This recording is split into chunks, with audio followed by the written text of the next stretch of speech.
guys? What's going on? How you guys doing today? Today I'm just cruising in. I'm just doing some easy cardio. Nothing crazy. I don't feel like working out today. I don't feel like lifting weights, to be honest with you. These days happen.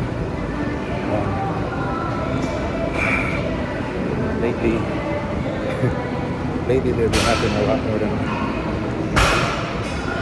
but in any case, for me, I don't normally lift weights 5 days a week anyways. I never used to. It's not a thing for me, it's not the norm. I know it's the norm for a lot of people, but for me, it's never been me lifting weights 5 days or 6 days a week.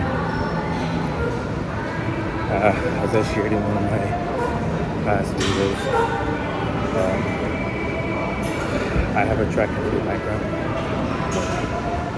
Like a sprint, track athlete background. So will ideally lift weights 3 times a week. Sometimes back then. 3 days a week.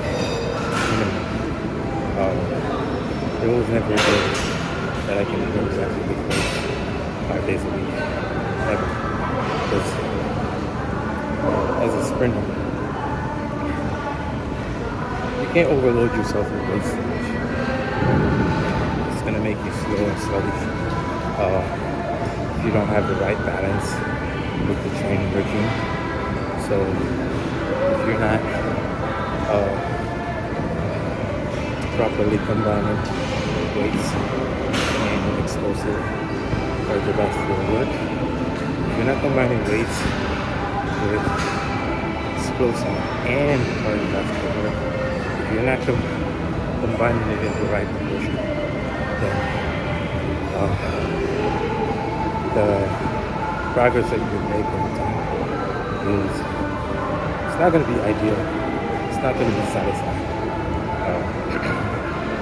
Everything works on particle balance, so you have to ensure that whenever you start to train,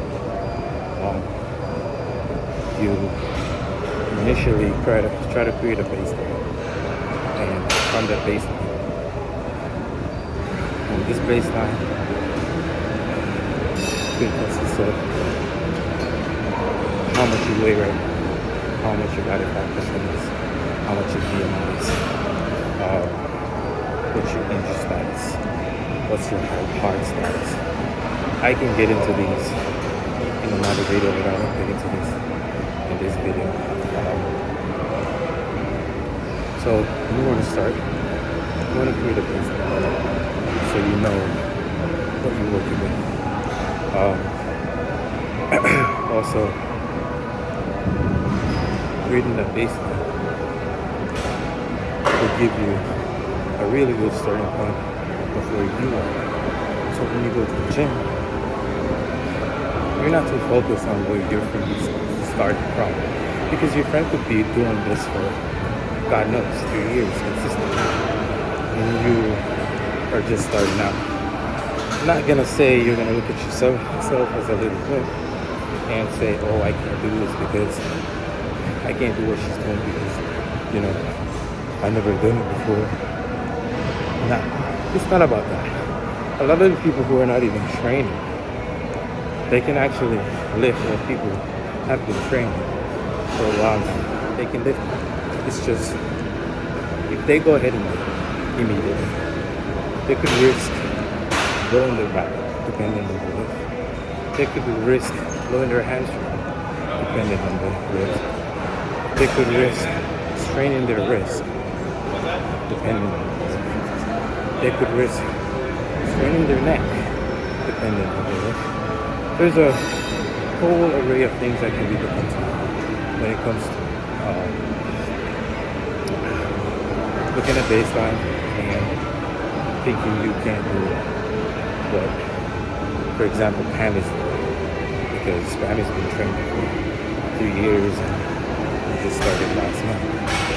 So if you actually can do it, now you might not be able to do it with proper form or proper technique, or you're probably gonna have your left side a little stronger than the right side. So when you're lifting more with your left than your right, which can create imbalance.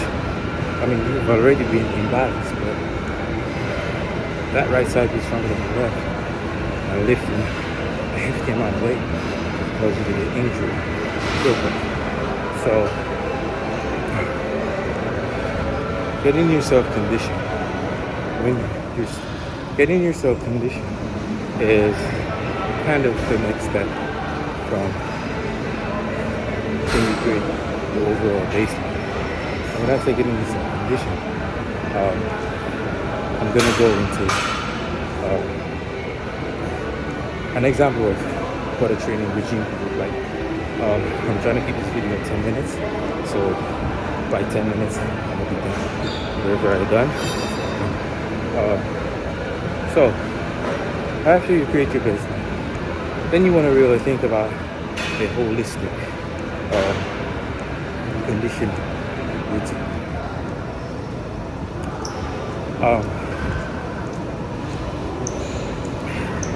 On day one, not because your right side is stronger than your left side, doesn't mean you're gonna go start lifting, strengthening your left side, right? You want to look into full body conditioning because you want all pieces of your body to function as a whole, right? That's the overall goal of training, and so that's where you want to start now. So about a week ago, a friend of mine asked me, what are my recommendations to somebody who's just starting out? And what I told him, my response was yoga. Yeah, believe it or not, yoga. Because in this gym world, you got to be able to be connected to your body emotionally, physically, mentally, spiritually, right? And so yoga helps you to have that holistic condition, right? It helps you to be in touch with your muscles on a nervous level, a senses level, because there's high level of resistance that is involved in yoga. And so you'll find out when you're in a downward dog, you'll realize that, hey, my left hand is weaker than my right hand. You realize, hey, for some reason my calf on the left seems a little stiffer than the calf on the right. So yoga, believe it or not, is a good baseline because you're trying to get your body and momentum together, grounded, ready to go forward. Yoga is a great baseline. Now, I would say yoga 3 times a week. I wouldn't do that back to back. I would try to get it done like Monday, Wednesday, Friday, Tuesday, Thursday, Saturday. However you schedule it, I would get that in. And also, knowing that you're doing yoga, cardio comes into play in yoga. So yoga 3 days a week. You start strength training 2 days a week. On the days you don't do yoga, you do strength training. So that gives you like 5 days a week. Now, if you want to have another day that you kind of get cardio in, that's fine. Extra cardio, go for a hike or you go for a long walk on the treadmill on the incline. Or what you could do is on the days that you lift, you can do 15 minutes cardio afterwards. That's baseline. As I said, I'm trying to keep this video at 10 minutes. It's coming up to 10 minutes. So that will be it for this video. I'll catch you and I'll pick up and I'll get into some more details on the next step. As always, my name is Ajay. Some people call me Coach. Peace. Be safe. Bye.